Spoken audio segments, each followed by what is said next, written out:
bonjour ou bonsoir en fonction de l'ère à laquelle vous nous suivez.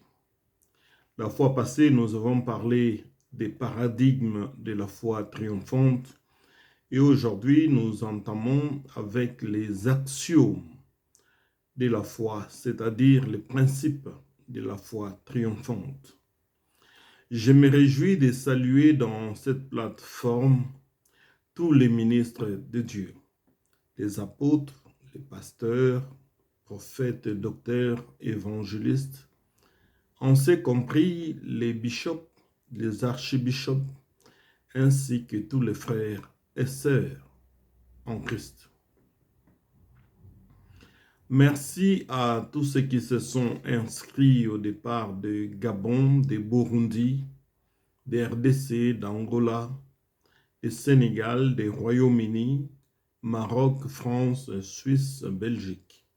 Jusque-là, nous sommes dans 10 nations. Plusieurs églises n'enseignent la foi que d'une manière vague. Quand j'ai posé la question « c'est quoi la foi ?» à quelques prédicateurs, on me répond « la foi, c'est croire en Dieu ». C'est une bonne réponse, mais incomplète. Car Jacques chapitre 2, 19 nous dit « Tu crois qu'il y a un seul Dieu, tu fais bien. Les démons croient aussi et ils tremblent. » Nous comprenons donc que les axiomes de la foi ne consistent en rien à se limiter à la croyance en Dieu. Pour prendre un exemple du monde séculier, quand tu y es engagé dans une compagnie, tu signes un contrat d'embauche qui souligne tes droits et tes devoirs et énumère ta part de responsabilité. Tu dois bien comprendre ce qu'on entend de toi avant d'apposer ta signature sur le document. Car dans le partage des responsabilités, tu dois savoir ce que tu dois faire pour être agréable dans ces tâches dans laquelle tu viens de t'inscrire. Et aussi avec Dieu, en connaissant ta part des responsabilités, tu peux alors faire actionner la main de Dieu Tout-Puissant dans ta vie, dans ton ministère. Ainsi, quand Dieu t'appelle, tu dois bien discerner sa voix. Tu peux exiger même qu'il les révèle à quelqu'un d'autre pour te confirmer. Job déclare que Dieu peut parler une fois, 2 fois. Le psalmiste a dit au chapitre 62, verset 11, « Dieu a parlé une fois, 2 fois. J'ai entendu ceci, c'est que la force est à Dieu. » Et Job 33, 15 nous dit, « Dieu parle tantôt d'une manière, tantôt d'une autre, par songe, par des visions, par des théophanies, ainsi de suite. » Plusieurs fois, Gédéon, répondant à l'appel de Dieu, il a demandé à Dieu de lui confirmer s'il devait aller en guerre. Le livre des Juges au chapitre 6 dit, « Gédéon dit à Dieu, « Si tu veux délivrer Israël par ma main, comme tu l'as dit, voici je vais mettre une toison de laine dans l'air. Si la toison seule se couvre de rosée et que tout le terrain reste sec, je connaîtrai que tu délivreras Israël par ma main, comme tu l'as dit. » Nous soulignons donc les premiers axiomes en disant « La foi vient de ce qu'on entend, et ce qu'on entend vient de la parole de Christ, selon Romains 10, 17.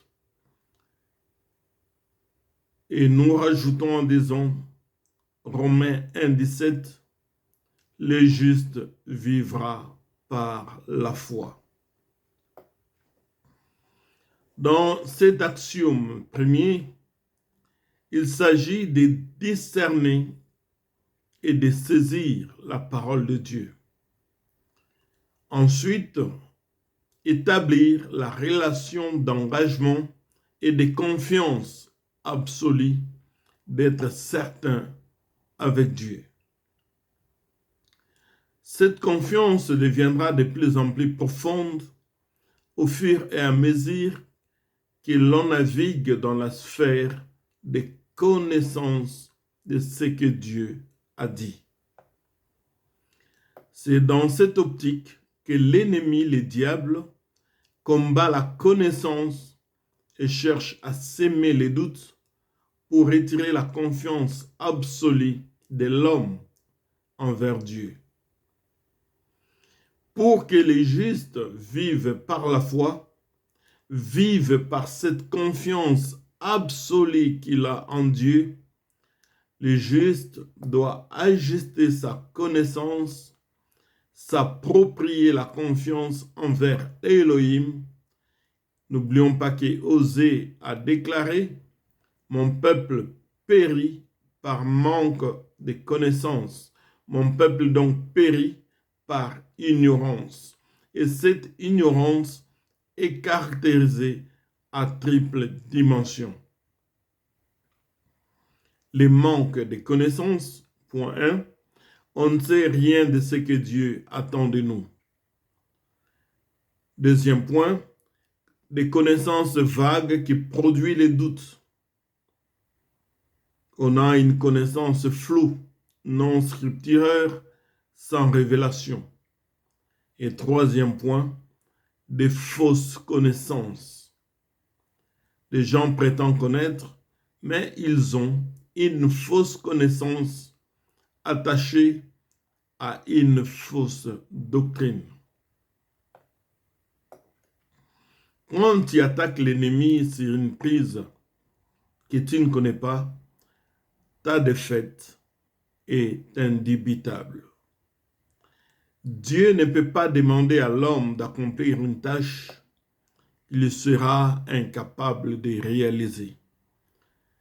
Quand Dieu dit « Mon juste vivra par la foi », par la confiance absolue en sa parole, Dieu sait que c'est à la portée de l'homme de connaître ce qui est révélé, car Deutéronome 29, 29 nous dit « Les choses cachées sont à l'Éternel, notre Dieu, mais les choses révélées sont à nous, à nos enfants, à perpétuité, afin que nous mettions en pratique toutes les paroles de la loi de Dieu. »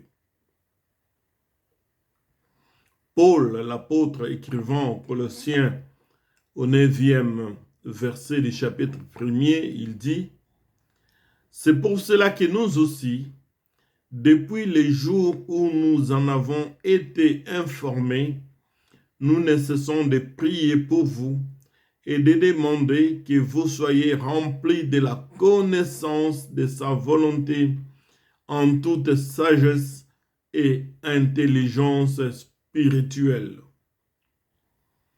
Nous pouvons remarquer qu'ici, la foi est traduite par la connaissance de la volonté de Dieu en application pour les justes en toute sagesse et intelligence spirituelle.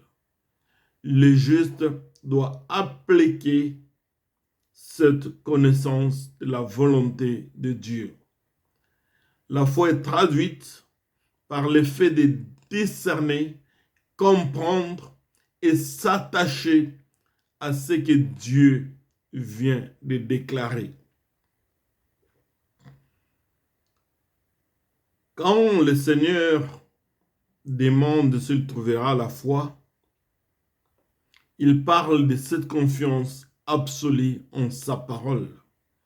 Cette intimité qui produit notre assurance en ce qu'il dit, en sa parole. La version johannique au 31e verset du chapitre 8, le Seigneur dit, il dit aux Juifs qui avaient cru en lui, si vous demeurez dans ma parole, vous êtes vraiment mes disciples. Vous connaîtrez la vérité et la vérité vous affranchira. Il s'agit ici de s'attacher à la parole. Christ et sa parole sont un. Cette parole nous rend justes et nous affranchit de tous les liens. Nous restons attachés à Christ dans une confiance absolue, condition sine qua non de lui être agréable. Nous finissons aujourd'hui par ces premières actions. Nous vous disons merci et à la prochaine.